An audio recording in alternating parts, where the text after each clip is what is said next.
Welcome to the eShopper Reviews Podcast, episode 10. This is the podcast for January 2021. I'm Jen Ip. And I'm Jake McNeil. For those new to this podcast, eShopper Reviews is a subreddit on reddit.com where Jake reviews games on the Nintendo Switch platform, and you can find the subreddit at the URL reddit.com/r/eShopperReviews.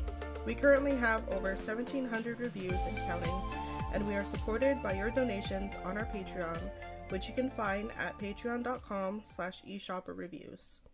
This month's sponsors are Andy Miller, Johannes, Reddit user Rambo Fox, Xlean, Stove, Ilya Zarev, Eli Goodman, Connor Armstrong, and KH. Thank you all for helping to keep the reviews coming. Now on to the discussion topics for today. Ooh. Yes. Our next patron-voted game is Pokemon Legends Arceus. I know you're really looking forward to this one. I am. Now, before we go on, I should say, we are recording this podcast extra early in the month of December, so there's still an opportunity that this could change to be one of the other options to be voted on. Please don't change it. We kind of had to get this out of the way early because holiday stuff, and also I'm working on some end-of-the-year awards stuff as well, so we needed to take care of this super early. So take everything we say here as being kind of tentative, but so far, yeah, it looks like Pokemon Legends Arceus is going to be the selection for next month. Please keep it that way. Jen very much wants things to remain that way. Yes, I do.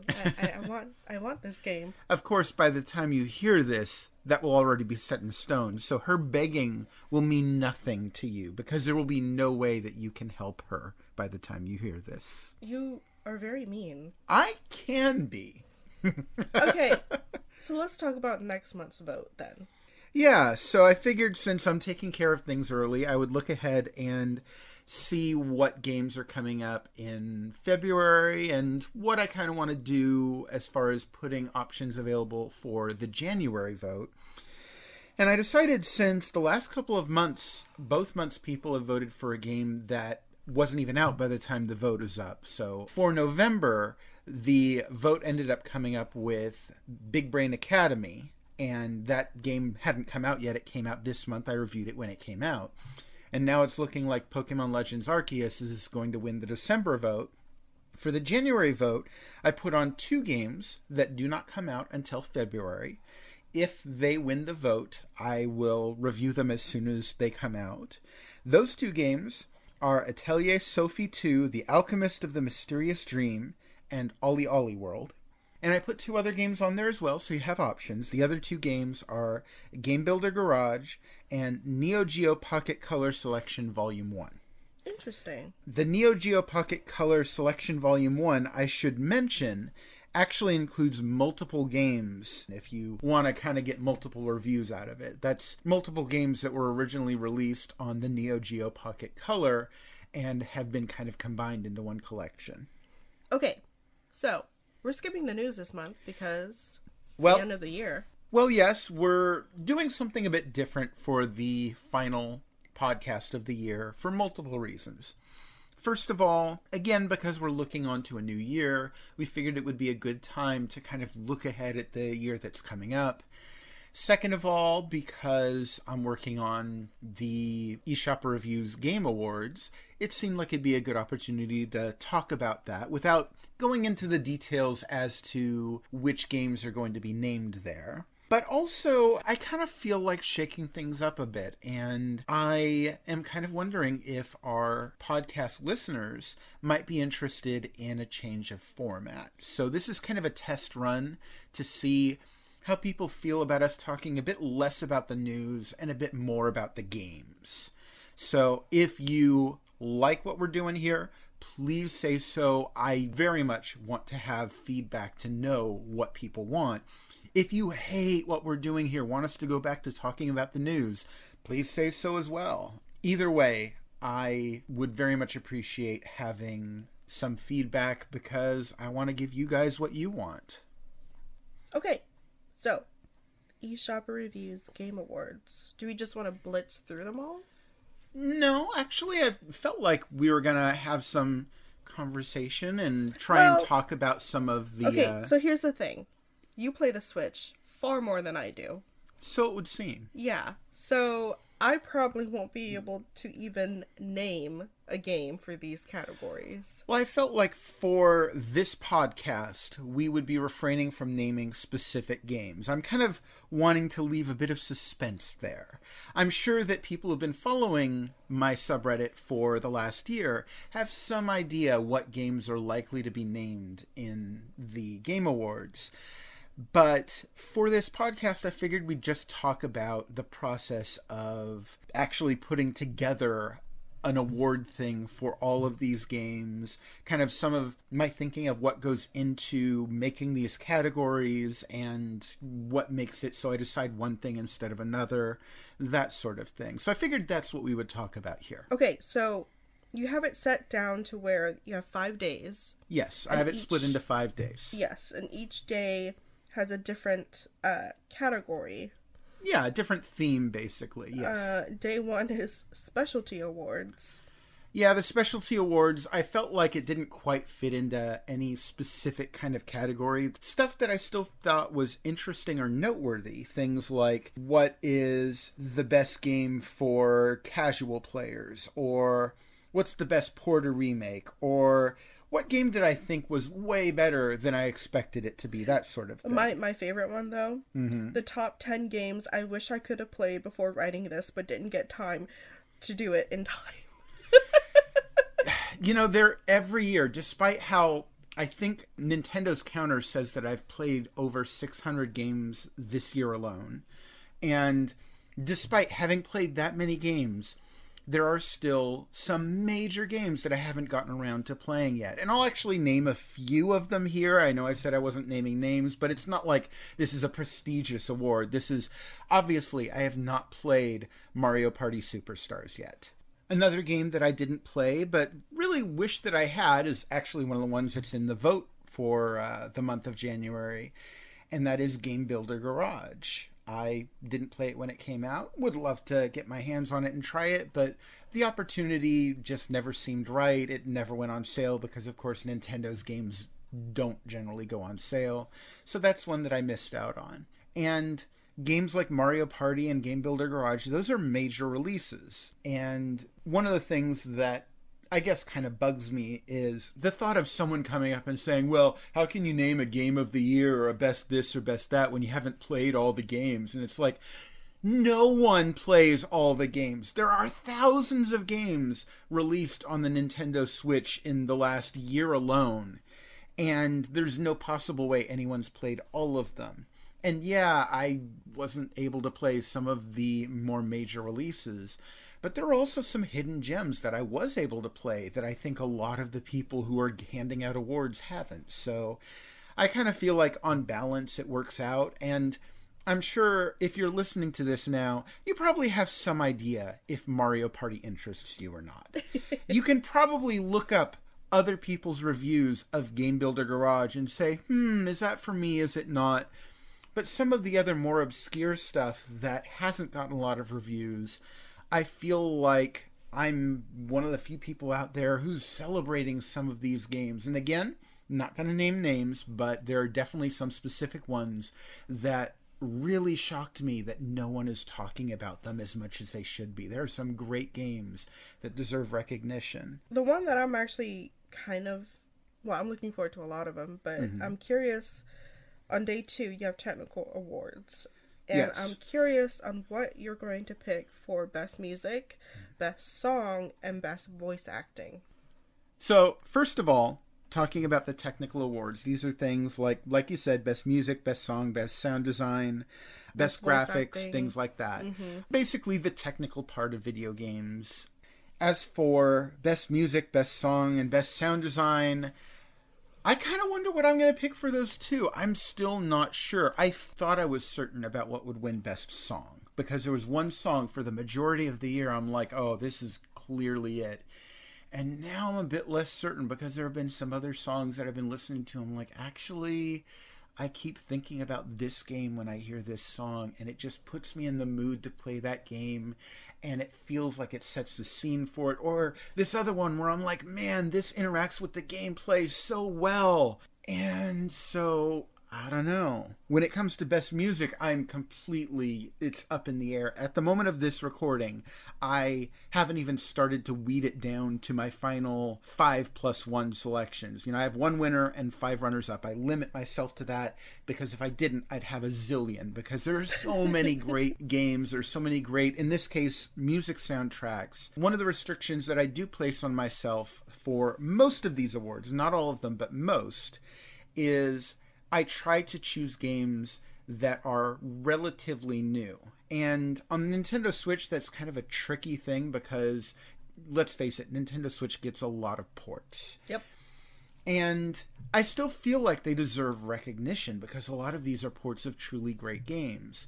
But I feel like once it gets to be a game that's 3 years old, it feels kind of weird and off to name that as, oh, this is the best blah of this year. So I think I need to check my notes, but I think I'm setting a date of if a game was released on another platform prior to 2019, I don't think I'm going to be including it in most of these. Now, there are exceptions, and the exceptions I'm looking at are, number one, in categories where it makes sense, like Best Port. Obviously, in that case, you're going to have older games be included there. Second of all, in categories where it's not exactly a prestigious award, and we're going to get to those in a moment, the dubious honors, I'm not going to hold back if a game is crap just because that game is old.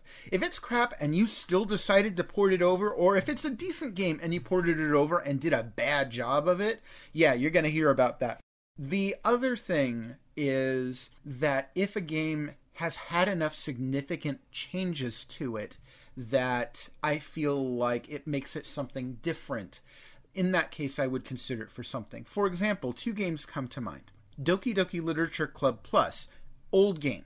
Normally would not qualify for any of these awards or anything, but there are 2 very distinct things that are different about the Nintendo Switch release. First of all, they have added in a load of bonus unlockable content. It's not like a completely new game, but there is tons of extra stuff that in and of itself deserves recognition. And number 2, the nature of this game, which I'm not going to spoil for you because talking about it in detail would be a spoiler.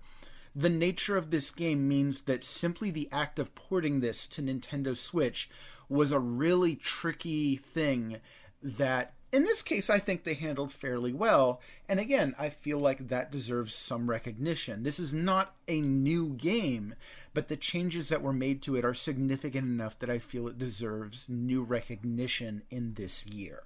So those are the exceptions that I make for older games. Now, on the flip side of things, you have something like Legend of Mana, which was re-released this year on Nintendo Switch, was remastered, had upscaled visuals, had a redone soundtrack, and it is a gorgeous soundtrack. It is an amazing soundtrack, but they didn't really change the soundtrack much. They redid it, but I feel like the majority of that soundtrack doesn't sound significantly different enough from the source material that I'm like, oh, that's got to be included in Soundtrack of the Year consideration. No. That, it is well done. I give it credit. Doesn't really qualify for that, in my opinion.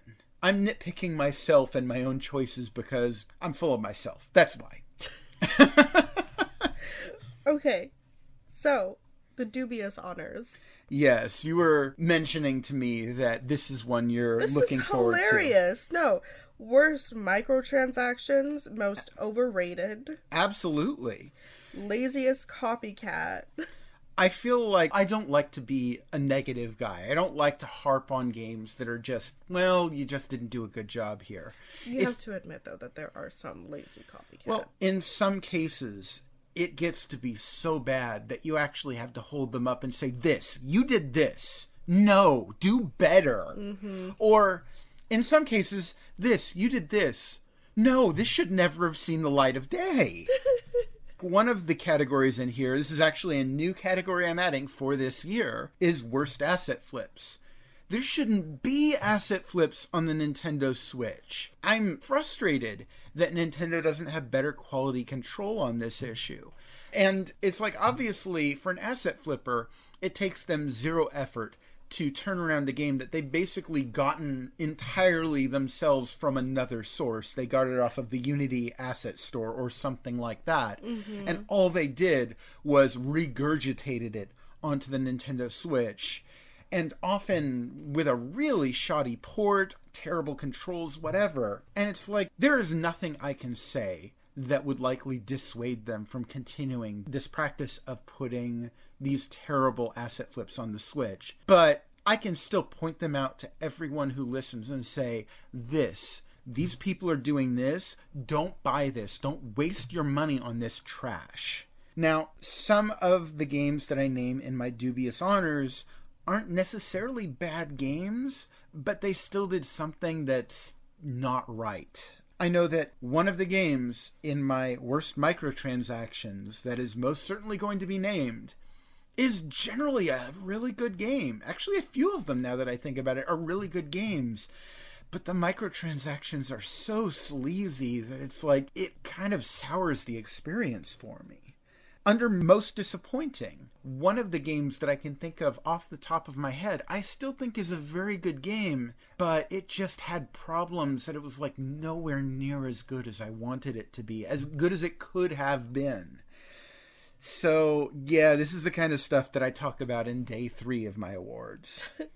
Day 4 is relatively self-explanatory, and obviously I think a lot of people are kind of looking forward to this. Do you not look forward to genre awards? For the most part, I do. A lot of these are definitely not my thing. Like, well, that way you can skip past the ones that aren't for you and go straight to the ones that you're more interested in. Like, we know I really, really suck at platformers. Although, in the last Gen Plays, we did discuss a platformer that you actually love. Yeah. So, I don't know, maybe if you find the right one, maybe if you play some of the ones in that category that I named, you might find something else you love. You never know. Okay. There's a few things that I should mention here. Every year I kind of have to reconsider the categories that I choose for the genre awards, because sometimes we'll get a bunch of games in one genre and I'll be like, well, okay, maybe we should add this for this particular year. And sometimes it'll be kind of slim pickings. And for this year, I need to look back on the year as a whole, but I'm not sure that there were enough music rhythm games for there to be a music rhythm category in 2021. I don't know. Maybe. And there were almost certainly enough Metroidvanias that there's going to be a Metroidvania category this year. And I don't know, I need to check, but I might end up splitting Best RPG and Action RPG into 2, because we got a lot of... Well, maybe. I'd have to look and see how many there are there. And then Day 5. Highest honors. This one, I don't think I have ever changed in the years that I've been doing this.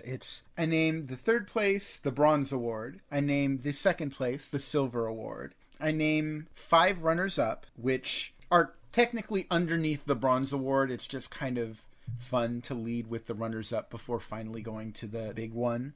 And then the Game of the Year. And Jen, I know you already know the game that I have in mind for Game of the Year. Do not spoil it. Most of these awards, I actually have to sit down and really think hard about which one to name for this or that.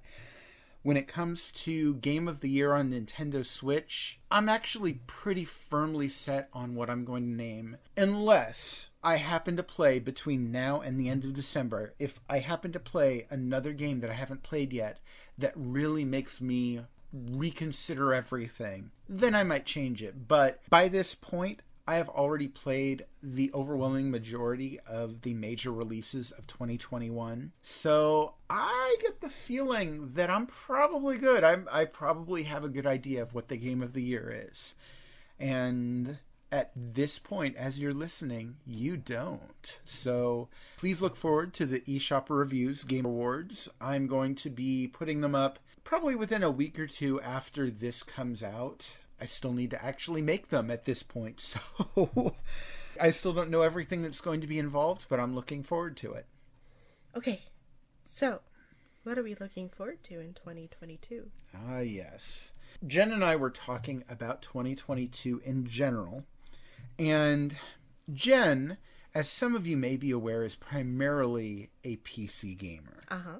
So I think most of the games that Jen is looking forward to are on PC. There are a few notable exceptions, and I'm sure we'll get to that in a moment. But since Jen isn't as up to date on a lot of the upcoming games on Nintendo Switch, I went ahead and made a list of what appeared to me, anyway, to be the major releases for 2022 on Nintendo Switch, as well as some possibilities that look like they might come out or that are worth discussion anyway. So I have them listed here in chronological order from earliest to latest. So let's quickly go through the year. We'll talk a little bit about each one. Okay, so for January, we have Windjammers 2.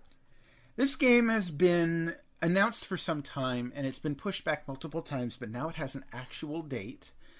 And this is from the folks at, and I always mispronounce their names, I apologize, I think it's Dotemu or Dotemu, I don't know. These guys have done an excellent job reproducing the kind of spirit of great old school games in new sequels, and the one that keeps coming to mind when it comes to them is Streets of Rage 4. They took a classic arcade brawler style game series that everyone loves, and they made a sequel in this series, which I'm sure is a risky thing to do when people have it in their heads what a game is like, and you're making a sequel to that, and you're not even the original folks who made it, and they knocked it out of the park. Well, Windjammers is another game that is generally considered to be a classic, and this is kind of an unusual, sort of a weird modernization of something like Pong, except for it's a disc golf kind of game where you're throwing a frisbee or a non-branded frisbee, and you're trying to get it into the other player's goal, but you can toss it up into the air and then slam it down at your opponents, or you can do like a curved throw or something like that. This was generally regarded as a fantastic multiplayer game back in the day. Now they're working on a sequel, and it's coming out soon, so it looks good. Next one is Gunvolt Chronicles Luminous Avenger IX2. It's been a while since I played the original Gunvolt Chronicles. All I can say is it's a magnificent action platformer, kind of a little bit like the Mega Man games. I'm pretty sure that this sequel is going to be excellent as well. The folks behind this series generally do a good job with this style of games, so looking forward to it. And then Pokemon Legends Arceus. This one I'm still looking forward to, maybe not as much as I was when it was first announced, and that's because it looks very much like this is not going to be the open world style game that everyone thought it was going to be when it was first announced. But it still looks interesting. It looks like a major departure for the Pokemon series. And I'm always interested to see what they do with the Pokemon franchise when they try to do experimental stuff with it. Mm-hmm. If this does end up being the game that gets picked for the Patreon vote, then I guess I'll be playing it soon. Alright, February, we have Life is Strange Remastered Collection. This was supposed to come out this year. It got pushed back. I only briefly played the very first Life is Strange back on, I think I want to say, one of the PlayStation systems. I liked it, but I didn't put too much time into it. I was busy. So when this comes out, it'll be a good chance to revisit that and its sequel. And then I'll have to come back and play Life is Strange True Colors, which already released on Nintendo Switch. That is the third game in the series. As of this point, I have not played any of those, aside from the first one. So, yeah, it'll be interesting to see. Dying Light 2 Stay Human Cloud Version. This follows in a trend where a lot more games are coming to Nintendo Switch as these cloud versions. And I'm always a bit iffy on these because I am too, to be honest. It defeats the purpose of it being a handheld platform if you can't play this game unless you're tethered to a Wi-Fi hotspot or ideally to a wired Ethernet connection. But at the same time, this is a new release. It is coming out day and date with all the other versions of Dying Light 2. So I kind of feel like it's justified. There's no way this game could work on Nintendo Switch unless they made some major sacrifices to it. And it looks like the major sacrifice that they made is this is going to be a cloud version. Well, we'll see what happens. We'll see if it's any good. Yeah, the cloud version of Control, I played that one, and it seemed pretty decent. But those kinds of things are, your results may vary because it really depends on your internet connection. And specifically, not even just your connection, but your connection to their server. I had an easy enough time playing Control cloud version on Switch, but I know some other people didn't, so your mileage may vary. I think that's the expression. Coming on February 8th is Ollie Ollie World. Yep. A skateboarding game. This one is one of the games that's in the January vote. I tend to like skateboarding games, but specifically I like the Tony Hawk's Pro Skateboarder series. I've been dragging my feet on reviewing the first two Ollie Ollie games that were released as a package on Nintendo Switch, so if Ollie Ollie World gets voted for the January vote, I'll probably go back and review the first two Ollie Ollie games. And a part of the reason that I drag my feet on that is I couldn't quite wrap my head around how to play the Ollie Ollie games well. It just didn't click with me like Tony Hawk does. So I'll give it another try. At some point, I'll certainly be reviewing the earlier Ollie Ollie games. I'll probably review the sequel as well. But I know it's very much to look forward to. I'm not sure I'm personally anticipating it, but I know it's a major release. Okay, one that actually gives me a bit of nostalgia is Dynasty Warriors 9 Empires, coming out on the 15th. This is another one where I'm not the biggest Muso style gamer. I played so much Dynasty Warriors as a kid. So much. I've played a few on occasion, and I've reviewed some Muso style games on the Nintendo Switch. Specifically, both of the Hyrule Warriors games are Muso style games. Again, I'm pretty sure eventually I will play Dynasty Warriors 9. But I'm not sure I'm going to be the best steward for that series' long legacy, since I'm not as intimately familiar with it as some. I will give it my best shot, let's just put it that way. Atelier Sophie 2, The Alchemist of the Mysterious Dream. This comes off of me just going through and reviewing all of the Atelier games on Nintendo Switch. And now that I have all of that backlog taken care of, I feel like I can go forward and speak with some authority on the games as they come out. By the way, again, I'm going to say, if you have not played any of the Atelier games before, they are excellent JRPGs. If you're looking for a place to start, play Atelier Ryza and Atelier Ryza 2. You don't need to have played any of the earlier games. You don't need to know any of the earlier stuff. And if you like those two, then you might consider going back and exploring more of the series. Just like Atelier Ryza 2, Atelier Sophie 2 is a direct sequel to one of the earlier entries in the series. Actually, this is like multiple arcs in the series previous. So it'll be interesting to see how they go back to this. Beyond that, I can't say too much about it. I have not really been looking into it, but they've been doing a good job with this series lately, especially with the Ryza games. So looking forward to seeing what they have for this one. Last one for February is Figment 2 Creed Valley. It might be stretching things to say that this is a major release, but when I reviewed the first Figment, I remember thinking it was a pretty good game at the time. I forget what review grade I gave it, but the sequel looks to be excellent. I really like the visual style they have for it, the way that they're doing the changes in the environments where you'll flip a switch and suddenly everything will shift colors, and there's some really pretty effects in it. Well, you saw it in the indie direct that we just watched. It looks very colorful, and then not so colorful.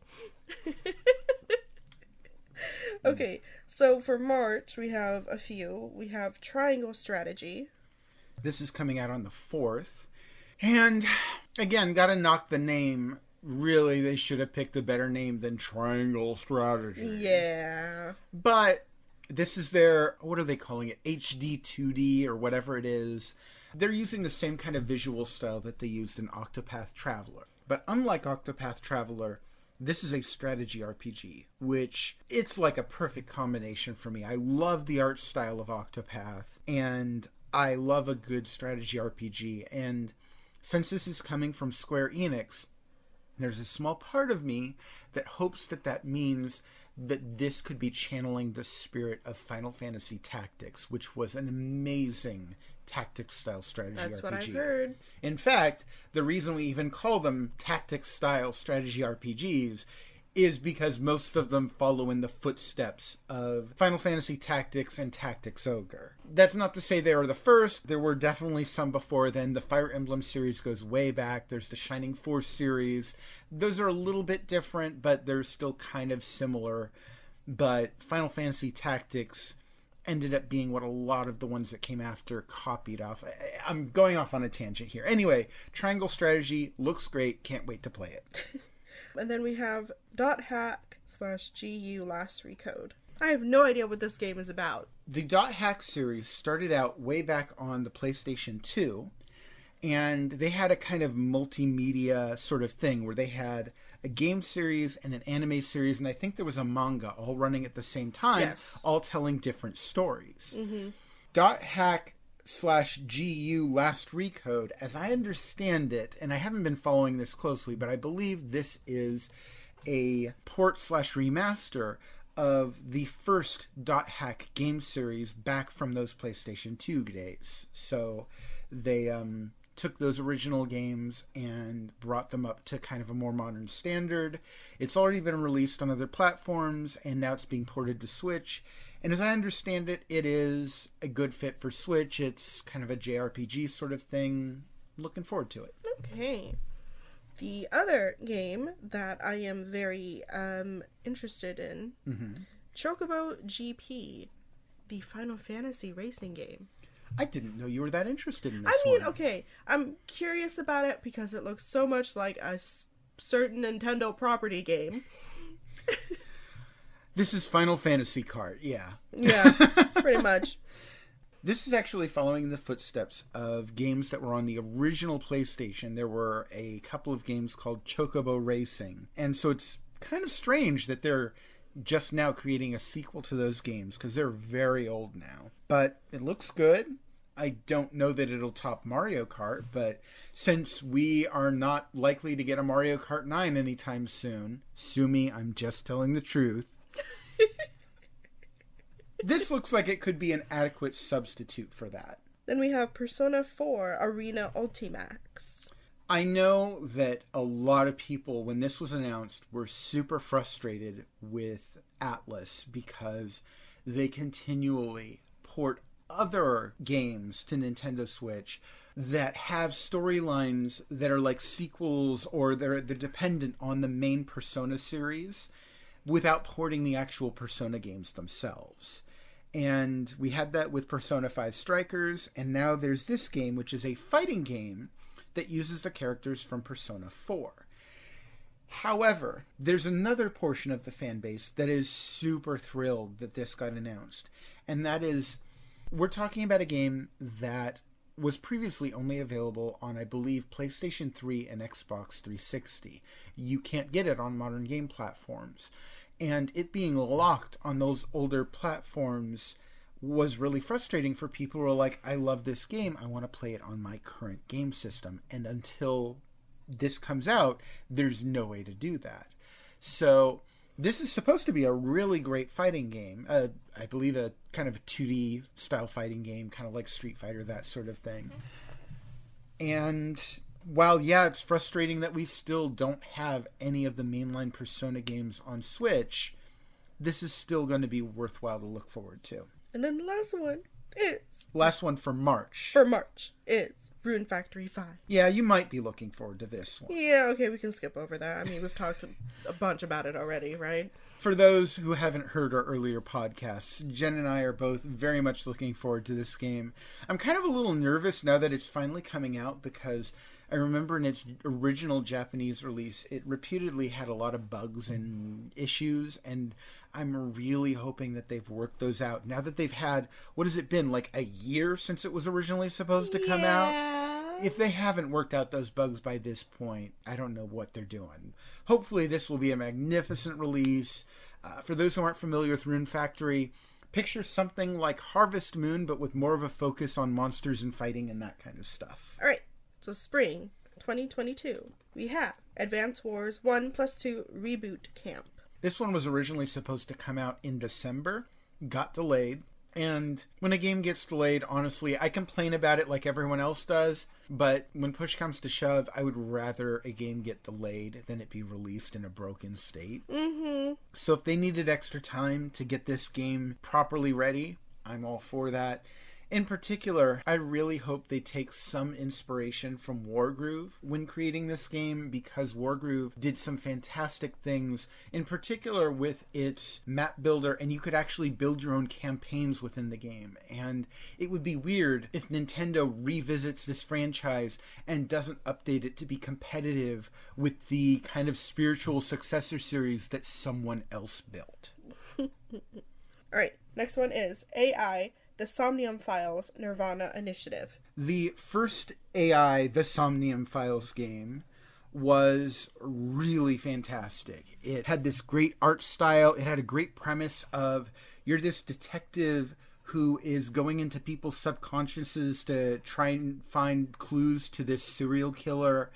And because it's someone's subconscious, it often doesn't make a lot of logical sense, so you have to kind of piece things together in their weird dream logic kind of way. It's visually very cool, and I was really thrilled with this game when it first came out, and I wasn't even expecting a sequel, so to hear that they're coming up with a sequel, I'm very much looking forward to this, and I have to think that this is going to be an excellent game when it's coming out. Don't Starve Together is not a game you like, but I love. I've never been a big fan of the survival adventure style games. I try to give them a fair shake when they come out. There have been some that I can look at and I go, you know what, this isn't for me, but I recognize that it's well liked for good reason, that it has some good qualities to it. Don't Starve is another one of those where I'm like, this isn't for me, I don't care for it. I can kind of see why other people like it. And the sequel, Don't Starve Together, is coming to Nintendo Switch in spring. And I'm sure you'll be all over that when it comes out, right, Jen? Oh, I played the crap out of the first game already. But yes, so next one is Kirby and the Forgotten Land. This one I'm super looking forward to. Oh, it looks so good. Again, I'm not sure that Nintendo's going to make this an open world game. I know a lot of people are talking about that a little, and I'm like, I'd wait on that. But even if it's not open world, if it's just kind of that more open 3D level design, you know, even in corridors, this is still the first time a Kirby game has ever done that. Yes. And it looks beautiful. I cannot wait for this one. And then the last one for spring is Lego Star Wars, the Skywalker Saga. It has been a very long time since we had a new Lego Star Wars game. So. Yeah.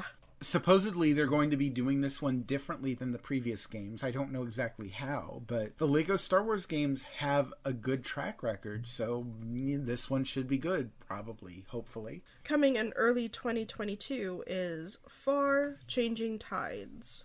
I played the first Far game and I reviewed it. I like the aesthetics. One of the things that really looks nice about Far Changing Tides is the way that they're handling the water in the game. You're traveling across this flooded landscape, and it's a 2D game as far as the gameplay goes, but everything's rendered in 3D, which means you can look off into the distance and see all of the water flooding the land, and you can dive underwater and you get a beautiful view of this underwater area. The original Far had excellent puzzle design where you are trying to solve puzzles using this vehicle that you're traveling in, but you don't control the vehicle, you control the character who's running around and jumping on top of the vehicle and fiddling with machines and stuff. I'll be interested to see how that gameplay converts to, you know, in the previous game it was on land, this one is on water, and that might allow for some new opportunities. Oxenfree 2 Lost Signals. The original Oxenfree was a really great graphic adventure. It had some really great dialogue, good voice acting, and it had kind of this excellent creepy vibe to it. It was about a group of teenagers who go to this abandoned island on the last day of their summer vacation or whatever. And they go out to check out some strange phenomena that's there, kind of as a, hey, this is a cool kind of thing all the kids talk about. And of course, this being kind of a creepy kind of game, they get more than they bargained for because the creepy stuff is creepier than they expect. Excellent, excellent game. I'm not sure how they'll go about a sequel, but I look forward to seeing what they do with it. Summer 2022, we have Azure Striker Gunvolt 3. This is coming from the same folks who make the Gunvolt Chronicles games. Again, excellent action platformer. Again, kind of reminiscent of the Mega Man games. I'm sure it's going to be good. These guys have a great track record. Not much more than I can say about that. Then River City Girls 2. The first River City Girls I actually reviewed fairly recently, like a month or two back. This is a fantastic arcade brawler style game. Excellent soundtrack, great animation, kind of a sequel to the River City Ransom series way back on the original Nintendo. And they did an excellent job with the sequel. Clearly it got a lot of fan support, so they're making a direct sequel to River City Girls. Looks good. Can't wait. Holiday 2022, we have Sea of Stars, which looks gorgeous. This game was shown off in the December Nintendo Indie World Showcase. The more I see of this game, the more I love it. They have a gorgeous art style, kind of a pixel art style, but it has really great lighting. They're kind of going for this day and night thematic thing with it. It looks great. Conceptually, it looks beautiful. And on top of that, they have quite possibly my favorite game composer, Yasunori Mitsuda, is composing the soundtrack for this game. He's the one who did the soundtrack to Chrono Trigger, Chrono Cross, Xenogears, a lot of the Xenoblade style games, Xenosaga. If it has Xeno in the name, he probably had some involvement with it. Anyway, I love Yasunori Mitsuda's work, and that gives me a lot of hope that this is going to be an excellent JRPG style game. But even more than that, this is being made by the same people who made The Messenger. In fact, it's set in the same universe as The Messenger, which is a bit strange since The Messenger is a game about ninjas, and this game, as far as I can tell, has nothing to do with ninjas, at least not that I could see in the trailer. But the fact that it's being done by the same team who made a really excellent action platformer, I kind of feel like this is probably going to be a good RPG. The other game for Holiday 2022 is Sonic Frontiers. Sonic Frontiers was revealed at the Game Awards this year. So again, revealed just the week before we're recording this. I feel like this could either be really incredible or really disappointing because it looks like they're trying to make an open world Sonic game. Now, they're calling it Open Zone, which gets me thinking that maybe it's just more open-ended, smaller areas that are, I don't know, maybe connected or something.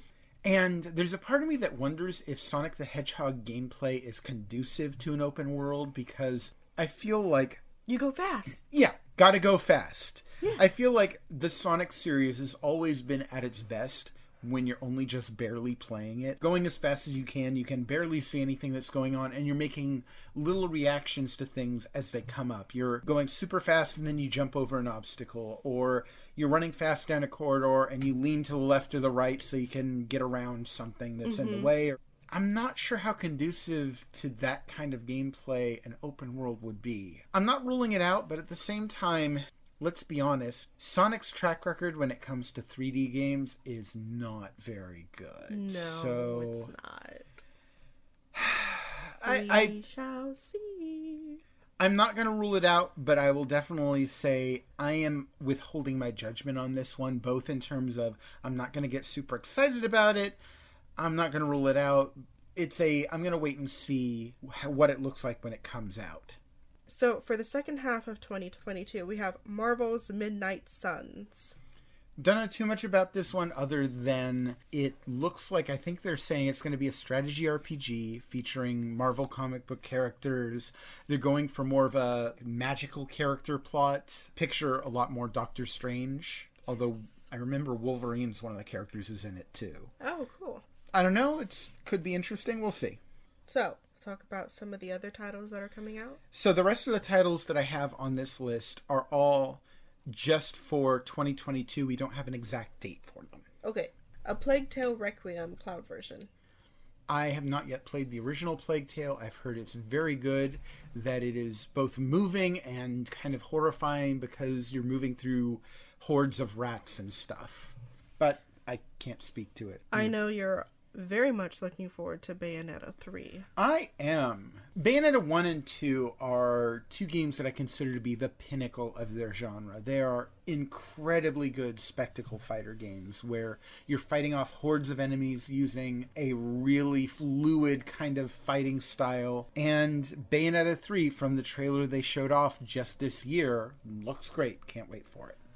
Blossom Tales 2, The Minotaur Prince.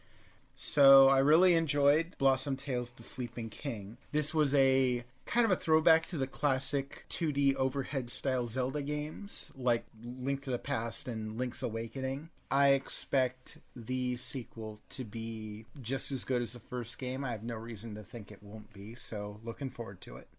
Then we have Bomb Rush Cyberpunk. I don't know that we know that this one will be big or not, but it's just the potential that it holds to be a kind of spiritual successor to the Jet Set Radio, Jet Grind Radio, whatever we call it, series. Classic Sega series that unfortunately just kind of has not been revisited in the years since Jet Set Radio Future came out. I hope that this is everything it's attempting to be because it looks good. And then I love this title. Coffee Talk Episode 2, Hibiscus and Butterfly. The first Coffee Talk really surprised me. This was a visual novel style game with a really chill vibe and this great theme of it's a modern day world. At least the first game was set in modern day Seattle, but a version of modern day Seattle where there are things like orcs and elves and succubuses and outer space aliens, kind of all mingling together in this coffee shop. And I don't know what a episode 2 will entail, but I very much look forward to seeing more stories set in this world and hopefully with that same kind of chill vibe. Fall Guys Ultimate Knockout. This one's been out for a while on other platforms, and I have been resisting the urge to play it, although it seems right up my alley. It's kind of a massive multiplayer platformer where everyone is struggling to get to the end of a level or to play some sort of like soccer-esque game, or there's different mini games in it as I understand it. And everything about this game made it seem like it would be perfect for Nintendo Switch, and yet it's been, what, a year or two now, and it's still not out. It's supposed to come out sometime in 2022, don't know when exactly. I feel like it's going to be years too late, but still looking forward to it. Mario plus Rabbids, Sparks of Hope. The first Mario plus Rabbids was completely unexpected. No one was like, you know what I think would be a good idea? If you took Mario, added in those weird screaming rabbits from the Ubisoft franchise, and then put them in a XCOM style strategy game. Like, who thought that these elements would work together? And the weird thing is they totally work together. It is a great game, and it is wonderful to hear that it's getting a sequel. And it's, of course, coming from Ubisoft again, which is problematic because they still have these issues of sexually harassing their employees, and nobody's talking about it as much these days because everybody's focus has been on Activision Blizzard, but Ubisoft still has these same kind of skeletons in their closet. And I'm still going to play it, I'm still going to review it, because I feel like I need to talk about the games as well as the issues. But believe me, when I do review it, I'm going to be putting a link to that bad behavior profile in there, so everyone who sees the review knows that if they buy this game, it's going to come attached to that track record of theirs.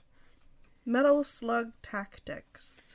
What really surprised me the most about this game was that you actually said you were interested in this. Maybe. So this is a tactics-style strategy RPG set in the same universe as the Metal Slug series, which is action platformer series, a little like the Contra games, which doesn't seem like it would fit, but what it amounts to is you get that great character and the magnificent art style of the Metal Slug series brought into the strategy RPG genre. It kind of reminds me some of Into the Breach, which is another strategy RPG game that has kind of that fixed perspective and pixel art style. And so I'm getting a lot of signs that this looks like it could be really excellent. So I've got a lot of high hopes for it. Redout 2? This is a high-speed, kind of think F-Zero or Extreme G, one of those kinds of games. High-speed, futuristic racing game. The first one I thought was good, although I thought that they had to sacrifice a bit too much to get it to work on Nintendo Switch. I'm hoping that they can do a better job with the sequel. We'll see. But in any case, should be something to look forward to. Shadowrun Trilogy, Shadowrun Returns, Shadowrun Dragonfall, Director's Cut, and Shadowrun Hong Kong Extended Edition. These are 3 RPGs that were supposedly pretty darn good on the PC, and I have no reason to think that they won't do well on the Switch as well. They're supposed to be really good. Shovel Knight Dig. Here I'm frustrated because I still haven't gotten my hands on Shovel Knight Pocket Dungeon. That was one of the games this year that, unless it goes on sale, I'm just going to have to wait on it. But everything I'm hearing about it says it's excellent. I feel like anything Yacht Club Games, the developer and publisher of the Shovel Knight brand, anything they touch seems to turn to gold, even when they're not the developers. You know, they were the ones who brought out Cyber Shadow, and of course, neither Shovel Knight Puzzle Dungeon nor Shovel Knight Dig are being developed by them. But I feel like they have a really good eye for developers that have the same kind of mindset that they bring to developing games. So I have every reason to think that Shovel Knight Dig will be a fantastic kind of spin-off of the Shovel Knight series. And then Splatoon 3. I was really surprised when Splatoon 3 got announced because I kind of feel like you only really need one Splatoon game on a platform. It's a game that has a lot of potential to just sit there and be a great multiplayer online shooter. But judging by the trailer, it looks like they have some really inventive ideas. I mean, they have these little rolling mech things that you control. They have new grapple hook kind of mechanics. They have this Return of the Mammalians campaign that's an interesting little bit of lore building that I'm curious to see what they do with. So even though I feel like it's not even really necessary that we get more Splatoon on the Nintendo Switch, I'm still going to be perfectly happy to play another Splatoon game because the first 2 Splatoon games were wonderful. I have every reason to think that the third game will be as well. Teenage Mutant Ninja Turtles, Shredder's Revenge. I am excited for this. I know. I don't know that there's much that I even need to say about this one. Just about anyone who's listening to this probably is familiar with this one. It looks like a great homage to the classic Ninja Turtles arcade games. Exactly. Very much looking forward to it. Then we have Legend of Zelda, Breath of the Wild 2. You know, just a kind of tiny little indie game, Legend of Zelda Breath in the Wild 2. You know, it's not like it's a big open world game or anything. It had like a really big successor. The big question about this game is not whether it will be good, because it will almost certainly be good. It's not whether it's a big deal. Of course it's a big deal. It's one of the biggest games in development on the Nintendo Switch. It's not the biggest game coming up for the Nintendo Switch. The big questions are, number one, will this be as good as or better than the original Breath of the Wild, which is quite possibly the best game on Nintendo Switch? I would argue it probably is the best game on Switch. And the other question is, will it actually make its 2022 release date? And Zelda games have a reputation for having the release date slip, so it wouldn't be surprising if Nintendo pushed this one into 2023. Hopefully that's not the case, but hey, if it means that the game comes out with less bugs, of course. Well, I'd be okay with it. Yeah. I was saying that earlier. It'll be ready when it's ready. However, Assuming it does come out this year, it is sure to be one of the biggest games this year, if not the biggest game this year. And then the last one is 2 Point Campus. I put this on the list because 2 Point Hospital, the game that preceded this, was just an excellent management simulation, just all around good. And 2 Point Campus looks to be very much in that same style, and very much looking forward to it. And before we move on, I feel like we should also discuss a few of the other games that could be coming out in 2022, but we don't know. We don't really have a release date for them. We should address the speculation on whether they should come out. Like, for example, Metroid Prime 4. It's been announced. It's been in development for years. It had to have development restarted, and that happened years ago. We have not seen any gameplay footage of it whatsoever, and I'm sure the big question is, will we see it in 2022? And I'm thinking probably not. I'm thinking sometime this year we will have to see gameplay footage of it, because people will start to worry at this point that it is just never going to happen if we don't actually see it. But I don't feel like it's coming this year. Another big game that I feel like a lot of people are wondering, where the heck is it? Hollow Knight Silksong. Every time Nintendo has an event, whether it's an Indie Direct, whether it is one of their Nintendo Direct, any time Nintendo has one of these, the big question on everyone's lips is, where's Silksong? Where's Silksong? Where's Silksong? And it's like, guys, this is a tiny development team. They will release it when it's ready. But having said that, it's been in the works for a long while. We were kind of expecting we might see it last year. I feel like 2022 is probably the year when this actually gets released. Sports Story is another one where it's like, it's been in development a while. People are wondering where the heck it is. People are expecting to hear an announcement every single time we get a Nintendo Direct. And I feel like 2022 seems like probably the year it's going to come out. When the year, I don't know. Yeah. So there are other games that are coming up for Nintendo Switch that we don't have specific release dates for. If you have a question for me about any game, hey, when do you think it's coming out? Why haven't we heard about this? What's going on with this? By all means, ask me. Any Patreon patrons who post a question, I put out a monthly thing every month. Hey, ask me anything. Please feel free to ask me a question about any of the games that are coming up, and I will try my best to answer. I don't have all the answers, but I'll answer as best I can.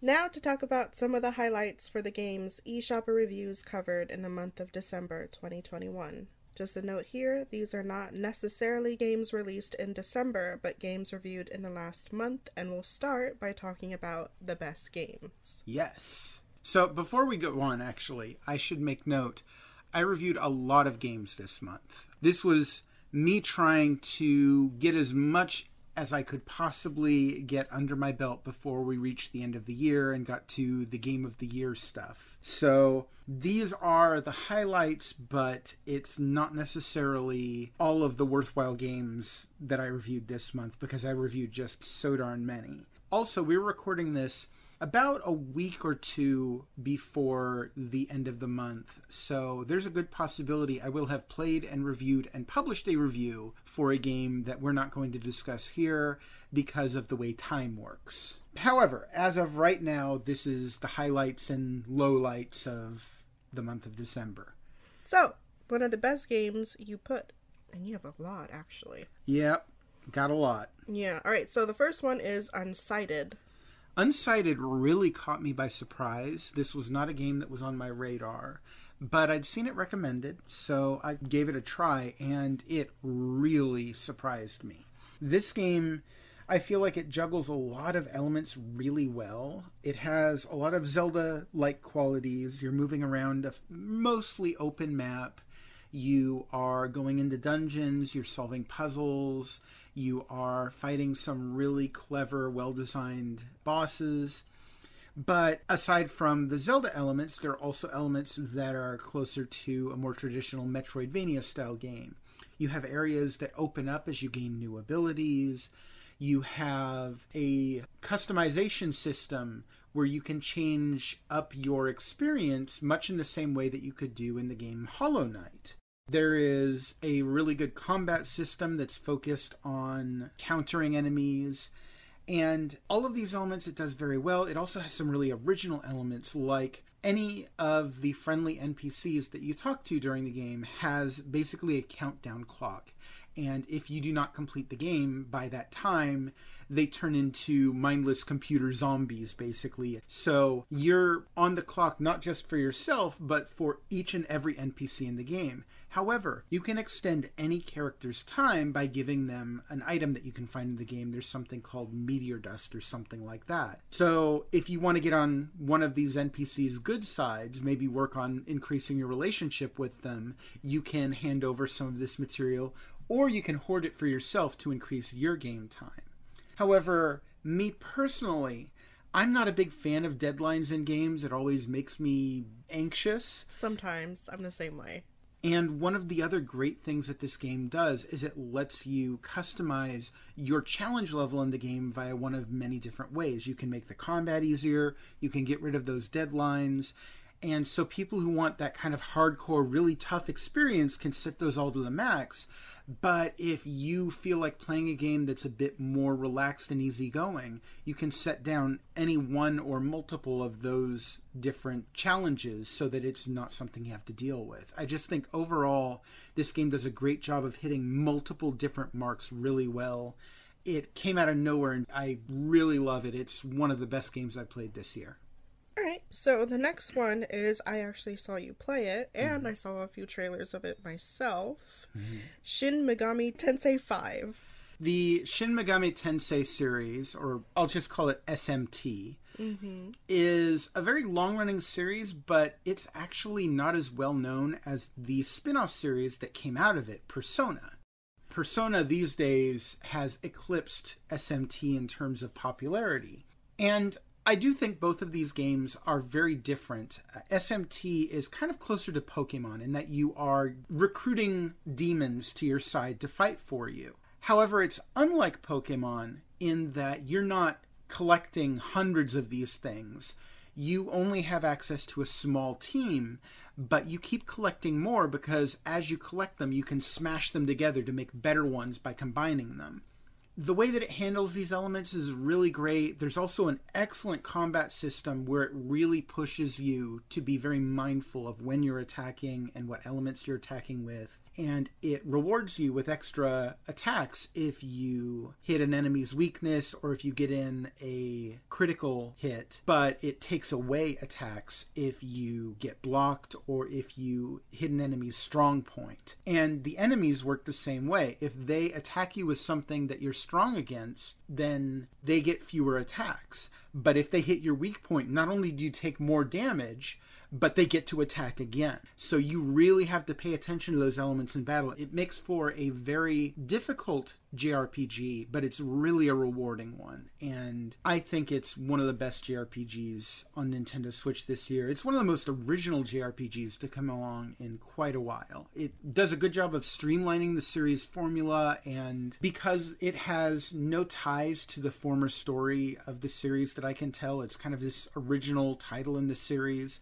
It has a lot of unique elements that are kind of common in the series, but what I'm getting at is, if this is your first SMT game, don't worry about the previous games. This is a good place to start, and it is an excellent game as long as you don't mind challenge in your JRPGs. Okay, so I heard about the first one in the next game that we're going to talk about, Bravely Default. The Bravely Default series started out on, I believe, the Nintendo 3DS. And this is pretty much a more standard JRPG series. I've heard that being said. Yeah. But it's a very good one. It does what it does very well. It has a good job system. It has, of course, the signature Brave and Default system, which is you can take extra turns now to borrow against future turns where you have to give them up. Or you can bank turns now so that you have more later. And a large part of the strategy during combat is knowing when to bank those turns and when to borrow them.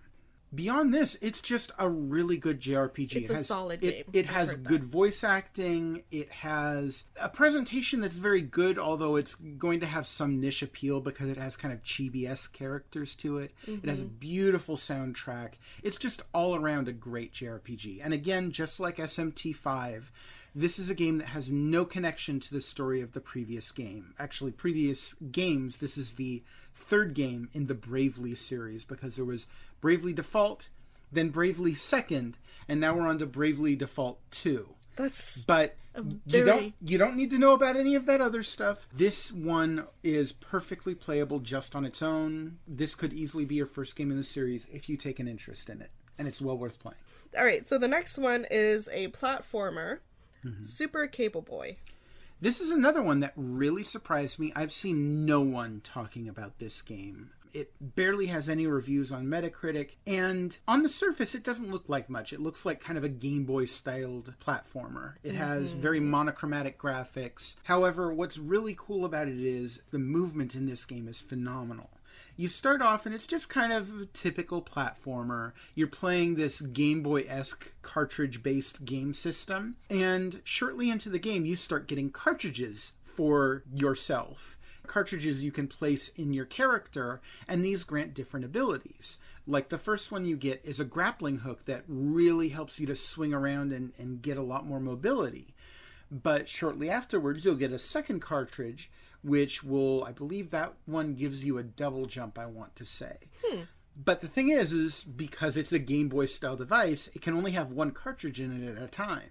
Oh.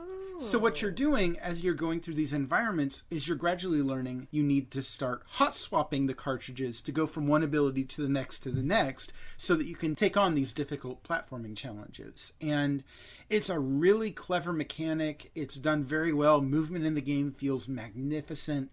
It's just an all-around fantastic platformer. And again, I am shocked that no one is talking about it. This is a fantastic game. Next up, Ender Lilies, Quietus of the Nights. Here we have yet another game I'm not hearing many people talking about. And it is such a beautiful title, I have to admit. It's a very elaborate title, certainly. Yeah. This is a Metroidvania-style game that has clear influences of Dark Souls in it. So prepare to rage. Okay, got it.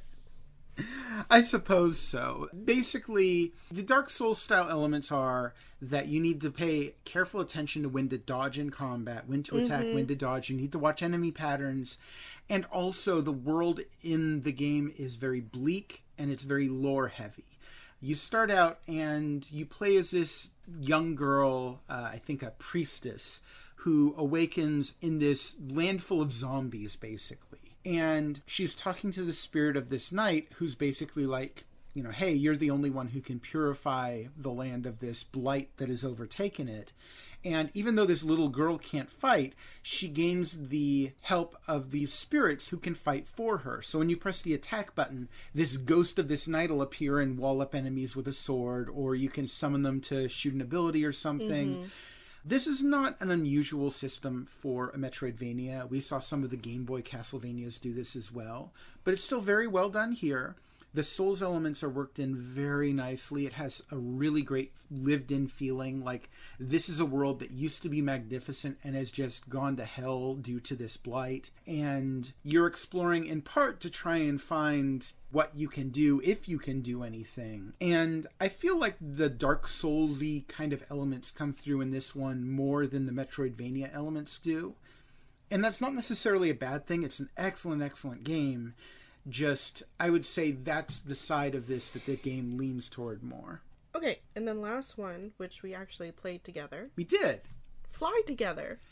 Fly Together is one that I'd heard good things about. Hadn't played myself until, well, just now, obviously.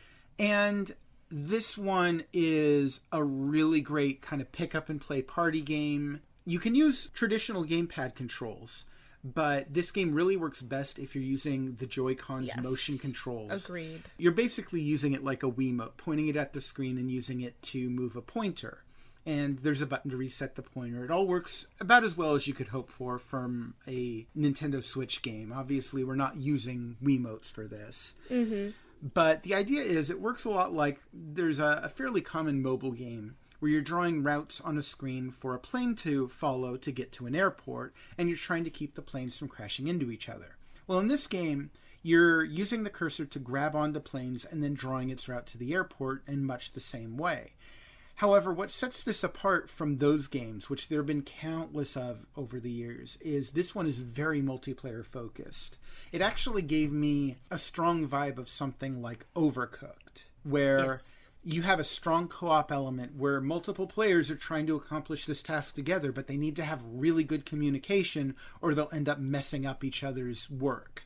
Mm-hmm. However, there's another side to this game, which is a really good competitive multiplayer game where you're trying to get the most passengers to the destination before the other players do. There are pickups that you can get where you can drop a tornado on the opponent or Tesla coils. Yeah. So there's all kinds of fun multiplayer potential in this. I think it's a bit less of a single player game. It's not bad in single player, but clearly the meat of this game is its multiplayer, and it is excellent in that regard. So, if you have friends and you're having a party... Yes, this is a game that you are going to want in your party game rotation, I think. Yes, agreed. All right, moving on to the worst games. Yes. OS Omega. OS Omega is... Well, first, it's a two-stick shooter. Yeah, it's a two-stick shooter. It has kind of some RPG elements, but it's really difficult to get into. First, because the controls are not very good. Mm-hmm. Second, because it doesn't convey what you're supposed to do very well at all. There's no indication where the goal is, what the goal looks like. And a lot of the way the game visually parses is difficult to read. It's hard to tell if something is a pickup or a bunch of random debris. It's hard to tell if something's an enemy or a piece of the scenery. And you're playing as this, I guess, anthropomorphized operating system in a digitized world where you're fighting computer chips and other programs. The thing is just, it's plodding and slow. The controls are terrible. Half the time you'll get a weapon that even though your aim is spot on, you'll miss the enemy when you fire. It's just not fun at all. Terrible game. It feels incomplete. It feels like they haven't finished making it, but just released it as is. All right, next one is Hope's Farm. Hope's Farm has some good elements to it, and I think that if it was developed further, it could have been made into something really compelling. But this is a game that mixes puzzle elements and management sim elements. You have this farm that you're managing, and then to harvest the vegetables and fruits, you go into a puzzle style game, kind of like Bejeweled or something. You know, you're matching the different colored tiles. That's fine. That could definitely work. I could see that being a great game. Multiple problems, though. First of all, for absolutely no reason, this game is not playable in docked mode. You can only play it in handheld mode. It doesn't use the touchscreen. There's no reason why it wouldn't be playable in docked mode. But you can't play it in docked mode. Too bad. Second of all, the management sim elements feel tacked on. There's very little thinking. It's just, oh, I can afford this now? Okay, I'm planting this now. Oh, it's time for me to harvest? I guess I better harvest. It's just completely unnecessary. And it breaks up the flow of the puzzles. I feel like if this game did a better job evolving those management sim elements and making them more worthwhile, this could have been a great game. If it dropped those elements entirely, this could have been a great game. And either way, it needed to either figure out, is this going to be a handheld game that's reliant on the touchscreen, or is this going to be a game that goes between handheld and console modes? And it's like the worst of both worlds here, in both cases. All right, last one for the worst games is Copper Bell. Copper Bell isn't a horrible game, but it feels totally pointless. It's extremely short. It looks like it's trying to build up lore, but this is kind of ruined by the fact that once it tries building up lore, then the next thing you hear is, okay, now go kill this snake. Oh, you're done killing this snake? Now go kill that spider. Okay, you're done with that. And it's like all this work that you've put into trying to make this an interesting world, you've completely destroyed with the goal structure just being, go here, do the thing. Go there, do the thing.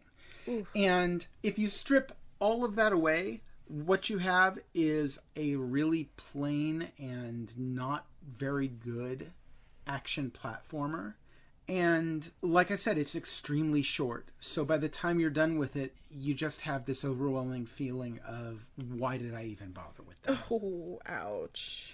Again, not the worst game ever, but one of the more pointless games that I've played lately. Okay, so we'll move on to the hidden gems, which Yes. I am surprised by this first one. Yes. Plants vs. Zombies Battle for Neighborville Complete Edition. This is a game that I'm sure many of you will have heard of. So How have you not heard about Plants vs. Zombies? No. You're misunderstanding me. I'd heard about Plants vs. Zombies. Everyone's heard about Plants vs. Zombies. I loved the original Plants vs. Zombies. It was kind of like a tower defense game. Yep. It was fantastic.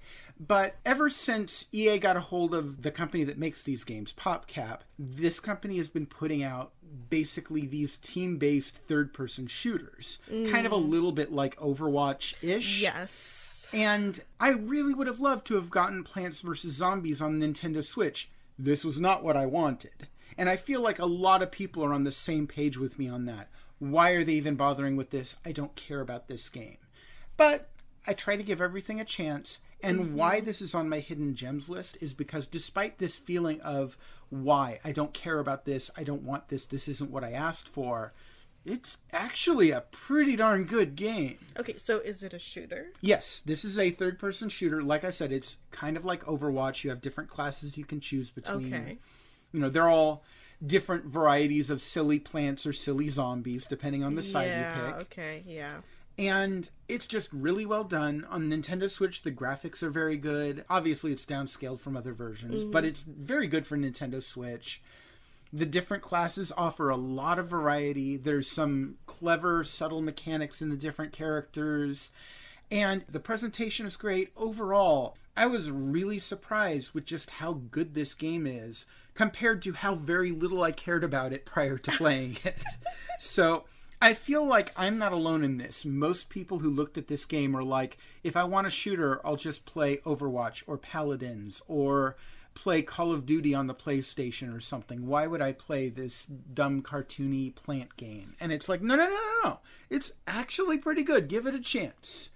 Next up is Astrologaster. Astrologaster. Like Astrologaster? astronomer? Okay, what is this about? Because Okay. this title... So, Astrologaster is kind of a farcical, satirical type of game that is set in, I want to say like Elizabethan times or something like that. Okay. And you take the role of this character who is an astrologer, who, searches the stars for signs. Not astronomer. No. Astrologer. Yes, someone who looks at like the signs in the heavens. The horoscopes. Yes, exactly. Okay. And uses that to diagnose patients who come to him for medical advice. Oh, no. So basically, we have a game about a quack doctor. He is a snake oil salesman, basically. No. But he fully believes in what he's doing. He believes that you truly can read the stars to find out what illness besets this person. Is it the black bile that has beset you? Is it the dark humors? Shall we grab the leeches? That's the kind of medical practices we're talking about here. And the thing that's great about this is, this game takes a very kind of high-minded Shakespearean tone to the proceedings when it's just a bunch of ridiculous, like, we all know that this stuff is antiquated. Even in the game itself, a large part of the plot is that this guy is trying to prove that his take on the profession is still viable when the medical community wants him banned from the practice because it's, surprise, surprise, not supported by science. But are his diagnoses correct? That's a part of the gameplay here. You have various people coming to you, and based on what they say and based on what you can kind of gather from what you might remember from a history class way back when, you have to kind of guess at what's wrong with them. And the accuracy of your guesses influences how successful this character is in the story.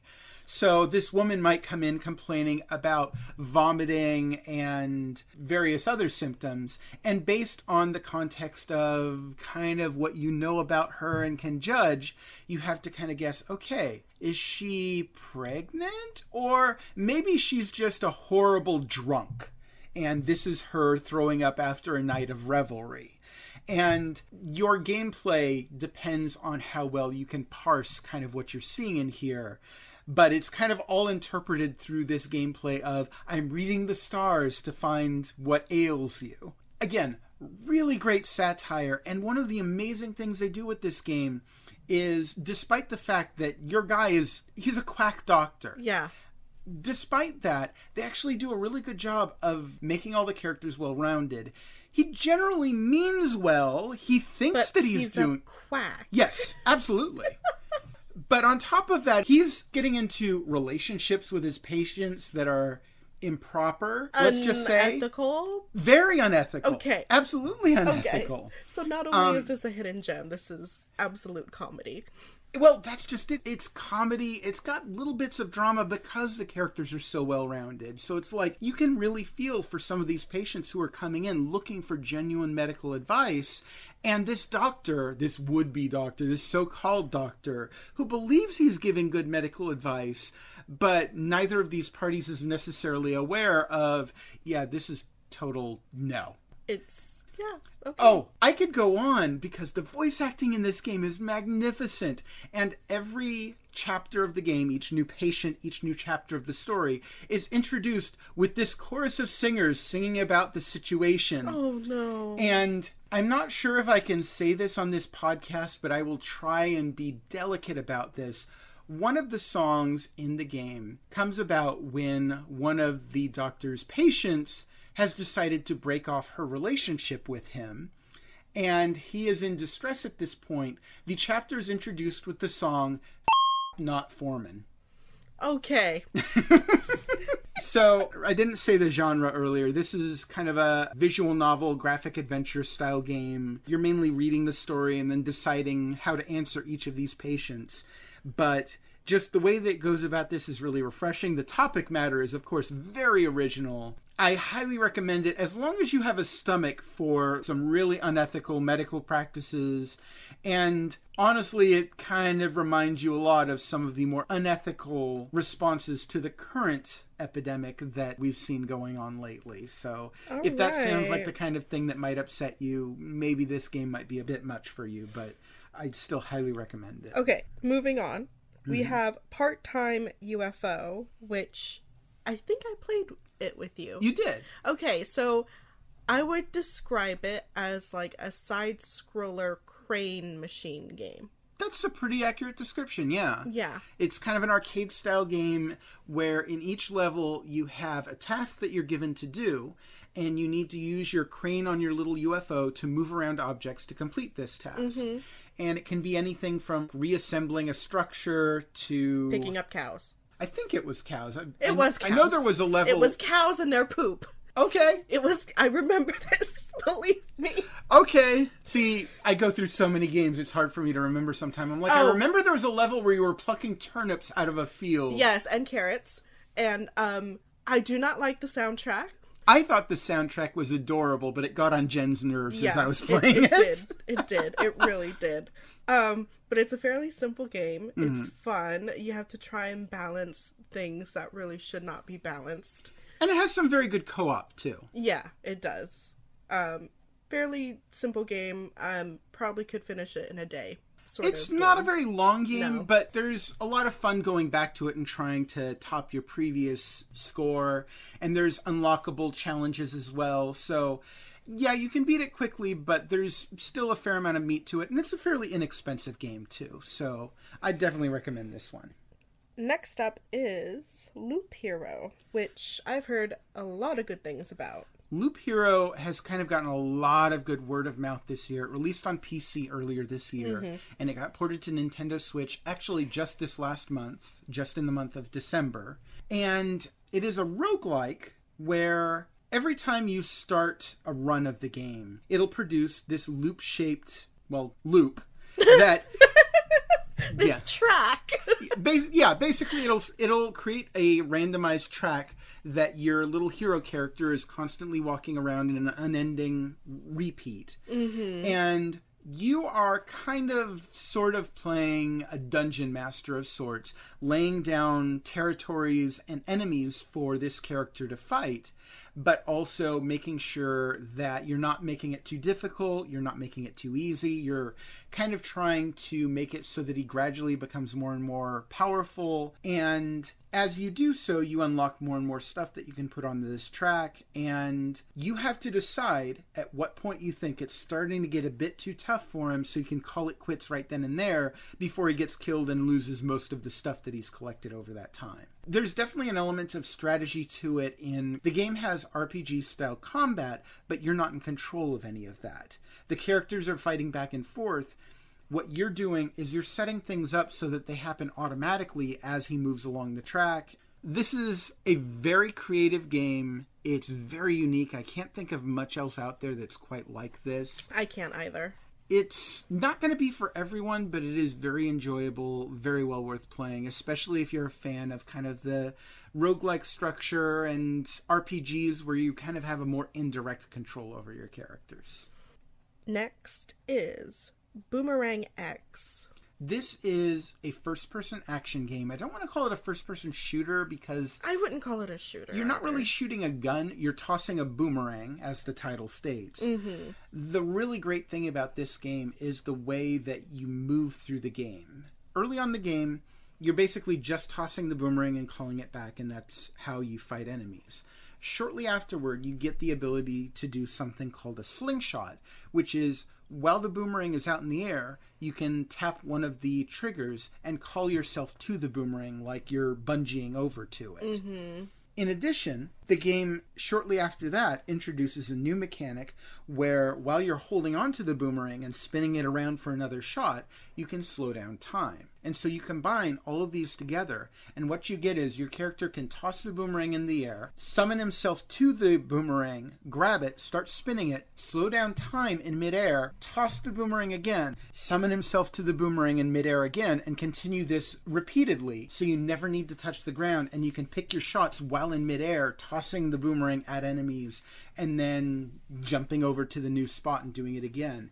It is loads of fun to move around in this game. It feels a little out of control because the boomerang moves so quickly and ricochets off of things, but it's still tons of fun to move around. The enemies are creative. Just excellent fun action game.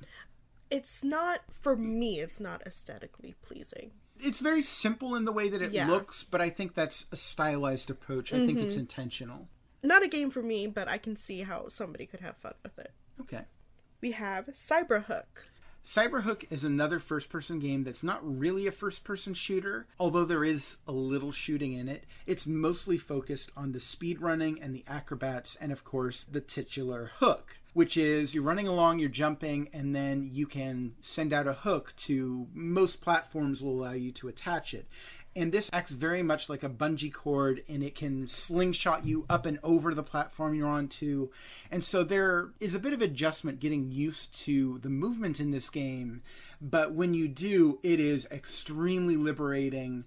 If I understand correctly, I believe that the mechanics in this game were designed by the same guy who designed the web-slinging mechanics in Spider-Man 2 way back when in the day. And anyone who's played that game knows that it was tons of fun just swinging around in that game. Yes. And you get a similar kind of just loads of fun swinging around in first person in this game. I will say the Nintendo Switch version of the game has one great benefit and one downside. The benefit is the motion controls are the way to play this game. I cannot imagine playing this game without being able to move your controller to look around. There's just too much going on too fast, and being able to have that freedom of movement without using your thumbs makes a heck of a lot of difference. So I feel like, in a way, this game is perfect for Nintendo Switch. However, in another way, it's very much not perfect for Nintendo Switch, and that is the performance is not good. There's slowdown. It's not horrible. It's still perfectly playable, but it's like This is the kind of game that really makes me wish that there was a more powerful Nintendo Switch, because if only there were more horsepower behind this thing and the game played more smoothly, this would be a phenomenal game. And it's still really, really good. It's just those performance issues drag it down a notch. All right. Kaze and the Wild Masks. You said that this is a very Donkey Kong-esque game. Very much like the Donkey Kong Country games. It is a straight-up platformer. The actual way you move and the mechanics of this game just feel right out of Donkey Kong. In fact, some of the things that the characters do seem like a direct callback to, like, when Dixie Kong holds something above her head in her hair. The character in this game holds items above her head in a kind of a similar fashion. There's a lot of mechanics that feel very familiar like that, but they do it well, and it just is a great playing game. It's tons of fun. If you're a fan of Donkey Kong Country, this is a no-brainer. Lost Words Beyond the Page. So this is a great puzzle platformer, Jake. Yes, so I felt. This game is kind of a two-part thing. There's a story, and then there's a story within the story.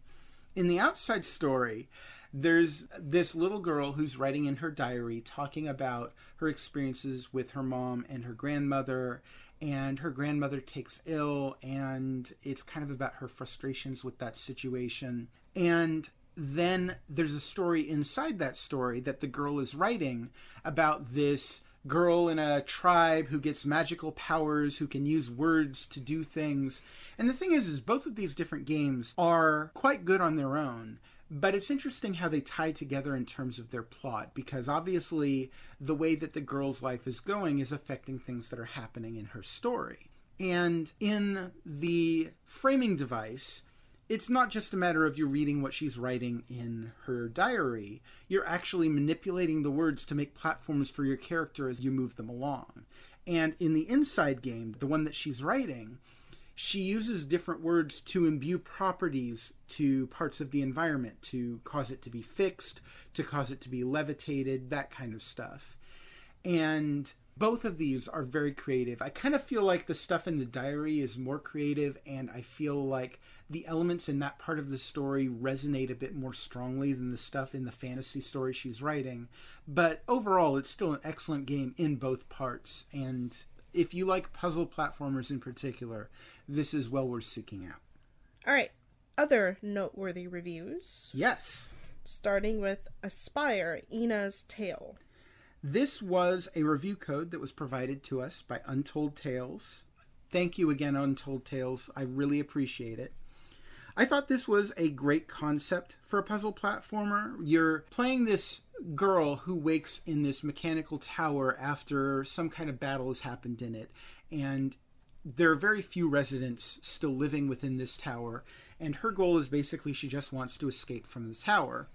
In order to do so, she needs to find a way to manipulate objects within the tower to make it so that she can escape. She ends up getting what are called in the game spirits that can be used to manipulate the properties of blocks in the game. So again, like I was mentioning a moment ago, you can use it to levitate an object, or you can use it to change its size. And some of the mechanics here are really clever in the way they're used. I kind of feel like this is a game that seems like it ends just when it's starting to get good, and I feel like it could have done more with the mechanics it plays with.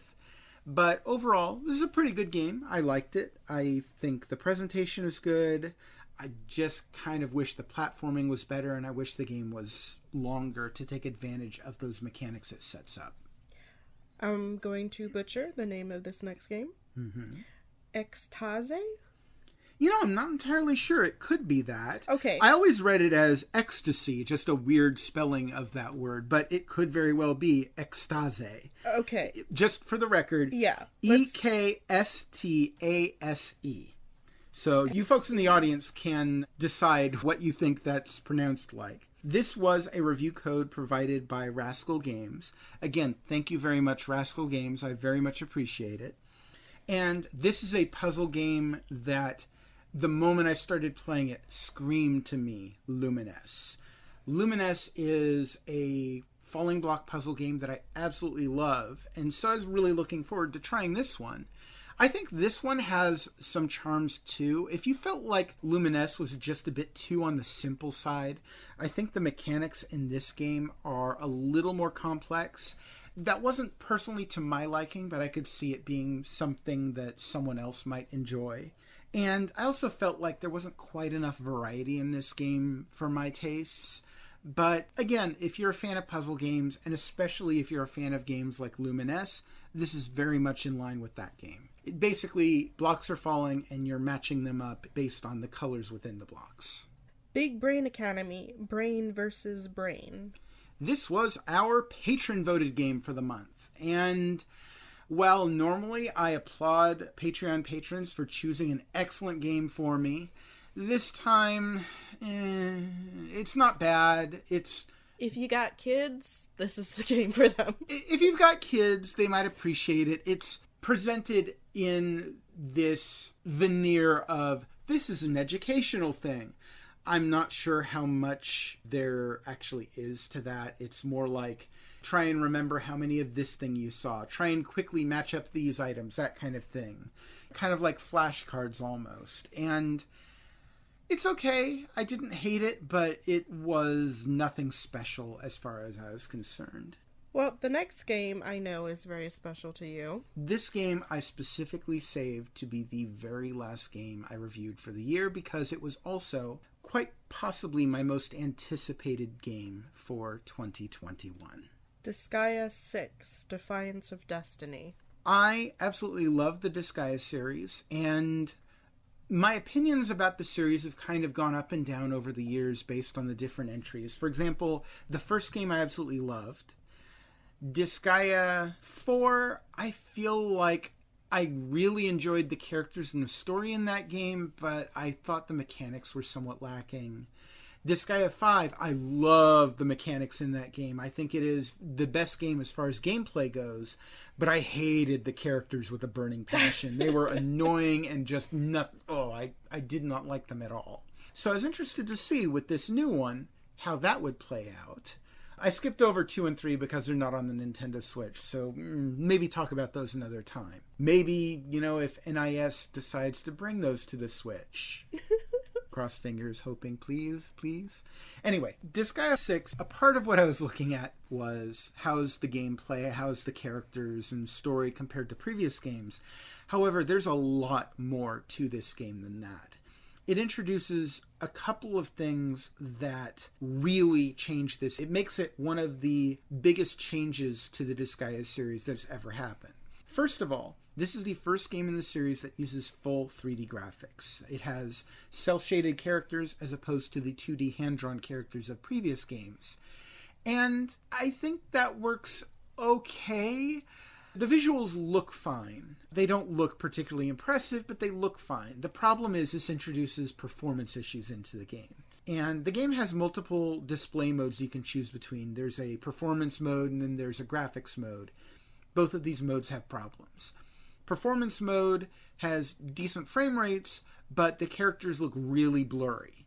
The graphics mode, the characters look fine, but the frame rates really take a hit every now and then, especially when you're in your home base. And it's frustrating that they felt the need to make this graphical change to the series that honestly I don't feel like it needed. But if they were going to make it, I really wish that they hadn't sacrificed performance in order to do so. Mm-hmm. It's okay that this game doesn't look like the greatest game ever as long as it plays well. And I feel like the change that they made in this regard really messes with that. However, that's only one of the 2 major changes in this game. The other major change is it has this auto-battling system where at any time during the game you can tap a button and the game will take over for you. It'll just have characters fighting for you, and in fact you can set it up so after they're done with a fight they'll just jump right back into the same level and keep doing it and keep going over and over and over again.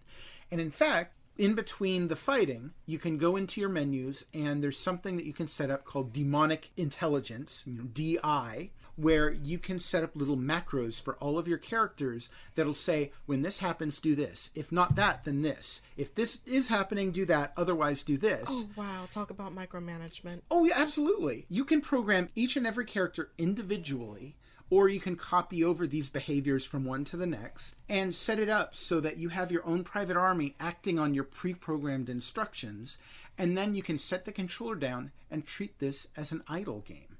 And I was really curious about how this would come across, given that this entire series has been predicated on this idea of you're micromanaging everything and you are constantly making decisions in combat to try and exploit the situation as best as possible. What happens when you now give the player the option, and granted this is totally optional, none of this is stuff you have to do, to say, okay, just do this in this situation, and so on and so forth, and then set the controller down and go watch an episode of TV for a little while. Or make a sandwich. Or write up the review for this game, which is actually what I did. I reviewed this game while I was literally playing it by doing nothing. And the funny thing is, while I'm sure that there is a portion of the audience that will think this sounds like a terrible idea, a video game that you don't even play, what kind of dumb idea is this? But anyone who's actually tried an idle game before maybe has some idea of how this works. And in this case, it is a really creative approach to both genres. It's a really interesting idle game. It's still a great strategy RPG.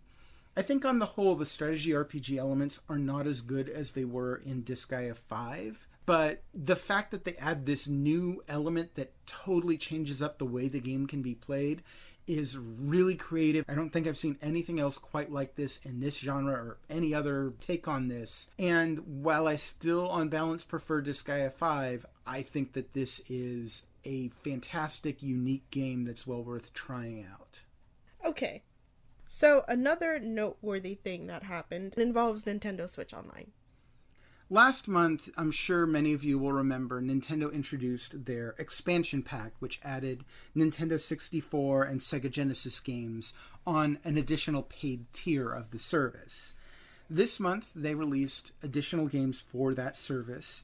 They released Paper Mario for the Nintendo 64 app, and they released 5 games on the Sega Genesis app. And those games were Altered Beast, Dynamite Headdy, Sword of Vermilion, Thunder Force 2, and ToeJam and Earl. And I'll just quickly say right now, Paper Mario is good. It's a bit basic, and it looks really primitive compared to today's games, but it's a decent RPG. It's the best RPG the Nintendo 64 ever got, unfortunately, but it's good. It's not spectacular, but it's good. The 5 Sega Genesis games, they're a mix of good and bad, but... What? I remember playing Altered Beast. I saw the title and I was like, wait a minute. I just did a Google search and I remember this now.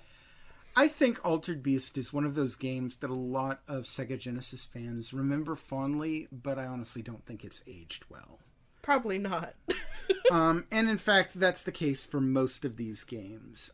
Thunder Force 2, I think, has some interesting ideas, but mechanically it has problems where you run into obstacles right after you see them. It makes it very difficult to play effectively. ToeJam and Earl, again, really well loved by the nostalgic part of Sega fans, but I think it's aged very poorly. Dynamite Headdy is pretty good, actually. I think that's a pretty good one. However, out of all of these games, all of them were previously already available on the Sega Genesis Classics game on Nintendo Switch. The only one of these that's actually new, that you can actually play for the first time on your Nintendo Switch, is Thunder Force 2, which is kind of meh. I'm glad that Paper Mario made it onto the Nintendo 64 app. It's kind of frustrating that it's just one release, and it looks like Nintendo is very much going to make this a drip feed kind of situation, which I think we all could have predicted, but even so, this is really slow. And the 5 Sega games, I mean, there's a mix of good and bad, but nothing new is particularly worthwhile. Dynamite Headdy is a decent platformer, but aside from that, kind of a lot of throwaway here on the Sega Genesis side of things. All right, so now we would normally answer patron-submitted questions.